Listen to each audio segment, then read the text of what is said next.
बिस्मिल्लाहिर्रहमानिर्रहीम। अच्छा, हम अभी देखते हैं कि हमारे पास सब रूटीन जो है उसका फैच और एग्जीक्यूट साइकिल, उसी जो प्रीवियस एग्जांपल हमने ली उसी को ले लेते हैं। हमारे पास फॉर एग्जांपल यहाँ पे जो सब रूटीन जो है उसका फैच साइकिल एग्जीक्यूट होगा, तो उसमें हमारे पास प्रोग्राम काउंटर के अंदर जो इंस्ट्रक्शन का एड्रेस होगा वो होगा 30010। ठीक है, क्योंकि हमारे पास यहाँ पे देखें अगर हम रैम में, तो हमारे पास सब इंस्ट्रक्शन जो है वो हमारे पास रैम की लोकेशन नंबर 3 पे है।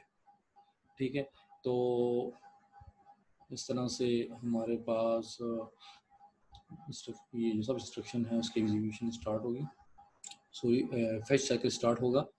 तो प्रोग्राम काउंटर के अंदर हमारे पास सब इंस्ट्रक्शन का एड्रेस होगा, और उसी तरह से फैच साइकिल के अंदर जो हमारे पास सबसे पहली स्टेट होती है एड्रेस स्टेट। हमारे पास प्रोग्राम काउंटर से ये एड्रेस जो है ये ट्रांसफ़र हो जाएगा और ये मेमोरी एड्रेस रजिस्टर में आ जाएगा। तो मेमोरी एड्रेस रजिस्टर में हमारे पास एड्रेस होगा 0010। ठीक है, और इस दौरान जो हमारे पास कंट्रोलर सीक्वेंसर जो कंट्रोल सिग्नल जनरेट करेगा वो हम देख सकते हैं यहाँ पे। इसमें हमारे पास ईपी को इनेबल करेगा प्रोग्राम काउंटर की, जिससे प्रोग्राम काउंटर के अंदर जो एड्रेस है वो बस पे आ जाएगा, और एलएम बार को एक्टिव करेगा। एलएम बार को एक्टिव करने से जो बस पे एड्रेस है वो मेमोरी एड्रेस सिस्टम में स्टोर हो जाएगा। तो हम देख सकते हैं यहाँ पे कंट्रोल सिग्नल्स में हमारे पास ईपी जो है वो भी इनेबल है। ठीक है, और एलएम बार जो है वो भी इनेबल है। ठीक है, तो हमें बताया कि जो एलएम बार है उसको इनेबल करने के लिए 0 बिट की ज़रूरत होगी, और जो ईपी जो है उसको 1 की। ठीक है, जिसके ऊपर बार है उसके ऊपर 0 से इनेबल होगा वो कंट्रोल इनपुट, और इसके ऊपर बार नहीं है वो 1 से। तो ये हमारे पास सब इंस्ट्रक्शन की जो है जो फैच साइकिल उसकी पहली स्टेट T1 स्टेट। नेक्स्ट जो है हमारे पास इंक्रीमेंट स्टेट है। तो इंक्रीमेंट स्टेट के अंदर हमारे पास प्रोग्राम काउंटर इंक्रीमेंट होगा। ठीक है, तो प्रोग्राम काउंटर जब इंक्रीमेंट होगा तो हमारे पास प्रोग्राम काउंटर के अंदर जो वैल्यू थी, जो एड्रेस था वो सबका था, जो कि लोकेशन नंबर 3 को पॉइंट कर रहा था 0010। ठीक है, ये था। तो ये इंक्रीमेंट हो जाएगा। जब ये इंक्रीमेंट हो जाएगा, ये कैसे इंक्रीमेंट होगा, हमारे पास कंट्रोलर सीक्वेंसर जो कंट्रोल वर्ड जनरेट करेगा उसमें जो हमारे पास पीसी की प्रोग्राम काउंटर की सीपी इनपुट है उसको इनेबल करेगा। तो सीपी तमाम कंट्रोल वर्ड में सिर्फ सीपी जो है वो इनेबल होगा। ठीक है, तो सीपी के इनेबल होने से प्रोग्राम काउंटर के अंदर जो वैल्यू है वो इंक्रीमेंट हो जाएगी। तो हमारे पास अभी प्रोग्राम काउंटर के अंदर जो वैल्यू होगी वो 3 से 4 हो जाएगी। तो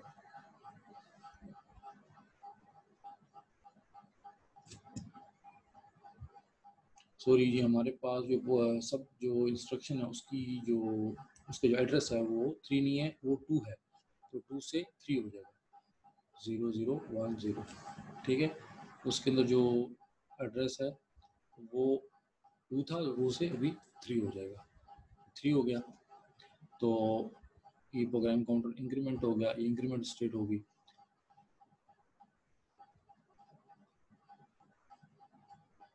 नेक्स्ट जो है हमारे पास नेक्स्ट स्टेट हमारे पास है मेमोरी स्टेट। मेमोरी स्टेट के अंदर हमारे पास जो मेमोरी एड्रेस रजिस्टर में जिस इंस्ट्रक्शन का एड्रेस होता है वो इंस्ट्रक्शन रजिस्टर में ट्रांसफ़र हो जाती है। तो उसके लिए हमारे पास जो कंट्रोल वर्ड जनरेट करता है कंट्रोलर सीक्वेंसर, उसके अंदर CE बार को एक्टिव कर देता है और LI बार को। CE बार को एक्टिव करने से जो मेमोरी एड्रेस रजिस्टर में जो एड्रेस होता है वहाँ से डेटा रीड हो जाता है। तो जो हमारे पास इसमें इंस्ट्रक्शन एड्रेस आया था सबका वो था 20010। ठीक है, तो यहाँ से जो डाटा रीड होगा। इस इंस्ट्रक्शन में हम देख सकते हैं कि क्या डाटा है। लोकेशन नंबर 2 के ऊपर वो हमारे पास है सब BH, ठीक है। तो ये रैम से डेटा रीड हो जाएगा और बस पे आ जाएगा। ये इंस्ट्रक्शन सॉरी रीड हो के बस पे आ जाएगी सब BH, और इस तरह से ये इंस्ट्रक्शन बस पे जब आएगी तो उसी वक्त हमारे पास कंट्रोलर सीक्वेंसर ने LI बार को भी एक्टिव किया, जिससे ये इंस्ट्रक्शन जो है इंस्ट्रक्शन रजिस्टर में स्टोर हो जाएगी। तो इंस्ट्रक्शन रजिस्टर में हमारे पास इंस्ट्रक्शन स्टोर होगी जो कि लोकेशन नंबर 2 पे है, वो है सब BH, सब BH, ठीक है। ये इंस्ट्रक्शन हमारे पास इंस्ट्रक्शन रजिस्टर में आ जाएगी मेमोरी स्टेट के के बाद। तो ये हमारे पास सब इंस्ट्रक्शन का फेच साइकिल हो गया। तकरीबन तमाम जो हमारे पास इंस्ट्रक्शन का फेच साइकिल सेम है, लेकिन मैं हर इंस्ट्रक्शन के साथ उसको आपको बता रहा हूँ कि आपको ज़्यादा समझने में आसानी हो। तो अब नेक्स्ट स्टेट देखते हैं। तो अभी हमारे पास सब इंस्ट्रक्शन का फेच साइकिल कंप्लीट हो चुका है, जिसके बाद हमारे पास बेसिकली जो इंस्ट्रक्शन थी रैम के अंदर वो रीड होके इंस्ट्रक्शन रजिस्टर में आ चुकी है। और फेच साइकिल स्टार्ट हुआ तो उसमें पहले प्रोग्राम काउंटर से एड्रेस हमारे पास मेमोरी एड्रेस रजिस्टर में आया। दूसरे स्टेट में प्रोग्राम काउंटर के अंदर एड्रेस जो था वो इंक्रीमेंट हुआ। थर्ड स्टेट में जो एड्रेस मेमोरी एड्रेस रजिस्टर में था उस एड्रेस से इंस्ट्रक्शन रीड होके इंस्ट्रक्शन रजिस्टर में स्टोर हो गई। तो मेमोरी से हमारी इंस्ट्रक्शन फेच हो गई। नेक्स्ट जो है हमारे पास एग्जीक्यूट साइकिल है सब रूटीन का। इसके अंदर हमारे पास अभी फेच साइकिल जो हमारे पास है उसके अंदर उसके कंप्लीट होने के बाद इंस्ट्रक्शन रजिस्टर में हमारे पास क्योंकि सब इंस्ट्रक्शन आ चुकी है, सब BH, ठीक है। अब उसके बाद T4 स्टेट के अंदर हमारे पास जो कंट्रोल वर्ड जनरेट होगा कंट्रोलर सीक्वेंसर, तो हमारे पास EI बार और LM बार को एक्टिव करेगा। EI बार को एक्टिव जब करेगा तो हमारे पास इंस्ट्रक्शन रजिस्टर में जो इंस्ट्रक्शन है उसमें से आप कोड आ जाएगा कंट्रोलर सीक्वेंसर के पास, और हमारे पास ये जो सब इस इंस्ट्रक्शन का जो एड्रेस था तो सब BH है, तो BH जो है ये हमारे पास आके मेमोरी एड्रेस रजिस्टर में स्टोर हो जाएगा। तो किस तरह स्टोर होगा EI से, तो हमारे पास आप कोड आ जाएगा कंट्रोलर सीक्वेंसर के पास, और जो ऑपरेंड है BH वो बस पे आ जाएगा।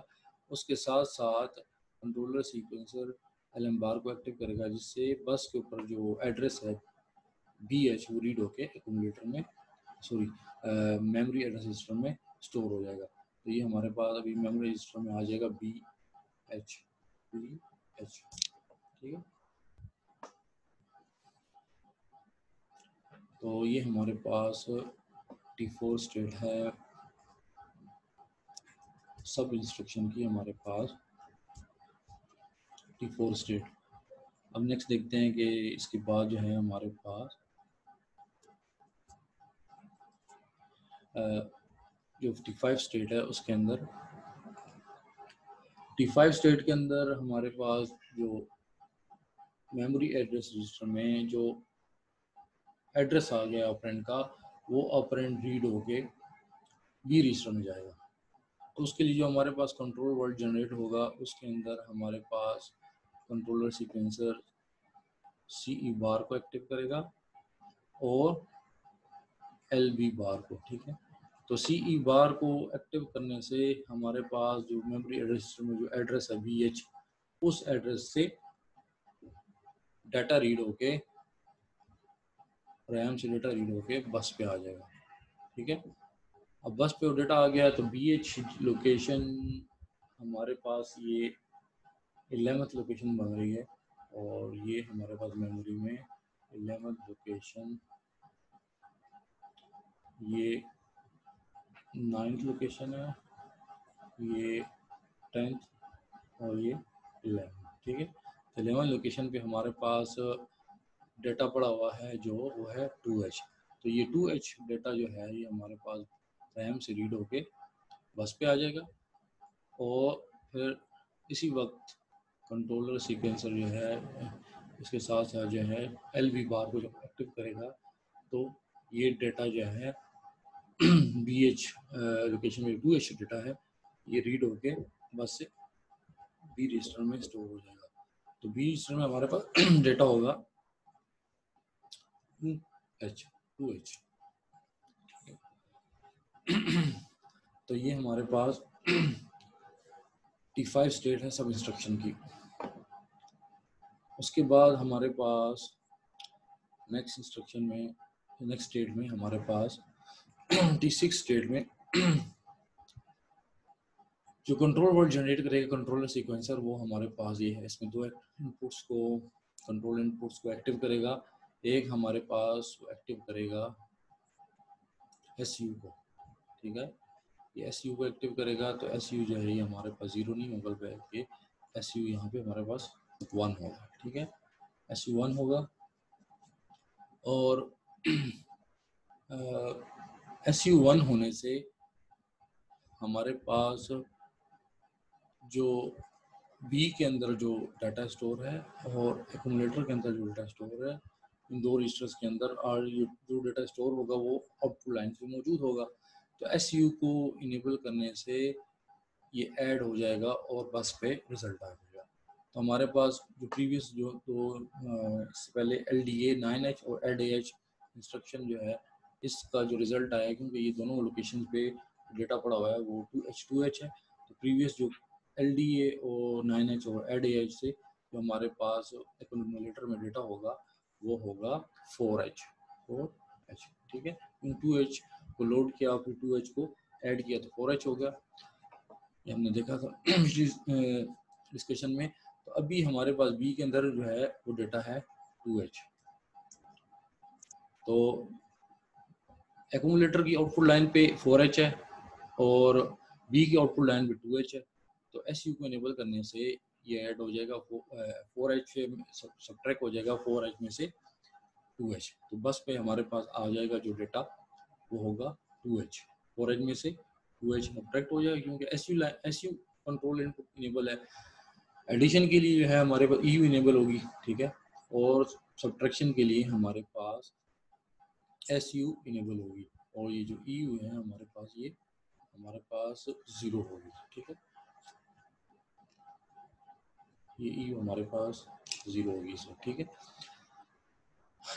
तो इससे हमारे पास एड्रेस सब्ट्रैक्टर जो है वो एक्यूमुलेटर में जो 4H है उसमें से 2H को सब्ट्रैक्ट करके जो रिजल्ट है वो 2H आएगा, उसको बस पे ट्रांसफ़र कर देगा।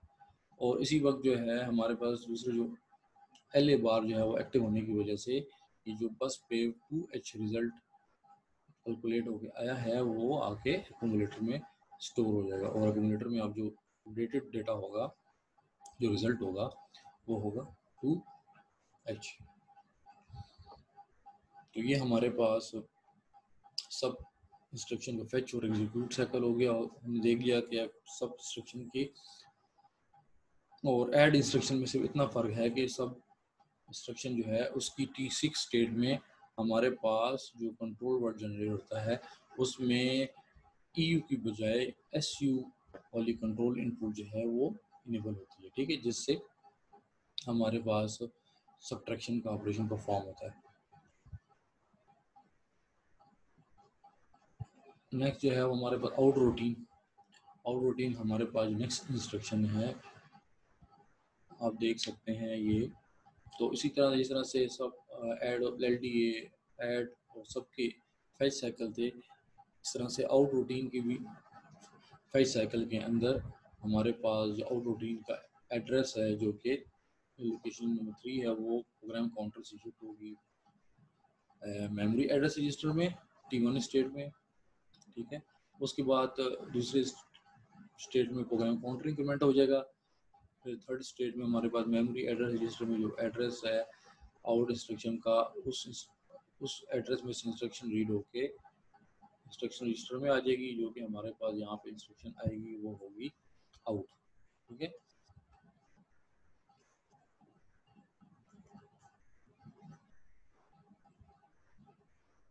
और ये इंस्ट्रक्शन रजिस्टर में आ जाएगी। और इसी तरह से फिर T4 स्टेट के अंदर हमारे पास EA जो कंट्रोल वर्ड जनरेट होगा, उसमें हमारे पास EA कंट्रोल इनपुट जो कि एक्यूमुलेटर की है वो इनेबल होगी। ठीक है, T4 स्टेट में। और इससे हमारे पास क्या होगा, EA एक्यूमुलेटर की जो कंट्रोल इनपुट है उसके इनेबल होने से हमारे पास जो एक्यूमुलेटर में जो रिजल्ट पड़ा हुआ है वो बस पे आ जाएगा। ठीक है, तो एक्यूमुलेटर में जो हमारे पास जो हमने जो प्रीवियस एजुकेशन में जो देखा था कि हमारे पास जो रिजल्ट है वो है 2H, तो वो 2H जो है बस पे आ जाएगा। ठीक है, ये के इनेबल होने से। और उसके साथ जो है दूसरा जो इनपुट इनेबल होगा वो होगा LO बार।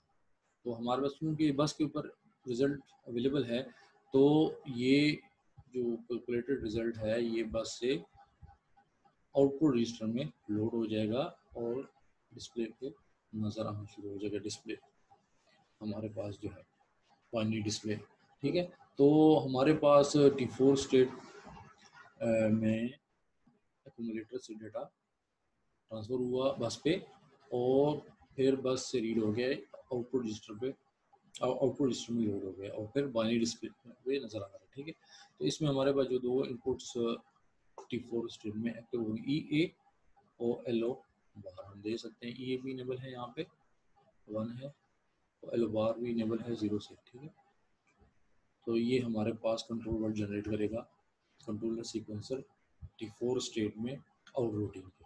और इसी तरह से हमारे पास जो T5 स्टेट और T6 स्टेट जो है वो आउट रूटीन में इसमें कोई ऑपरेशन परफॉर्म नहीं होगा।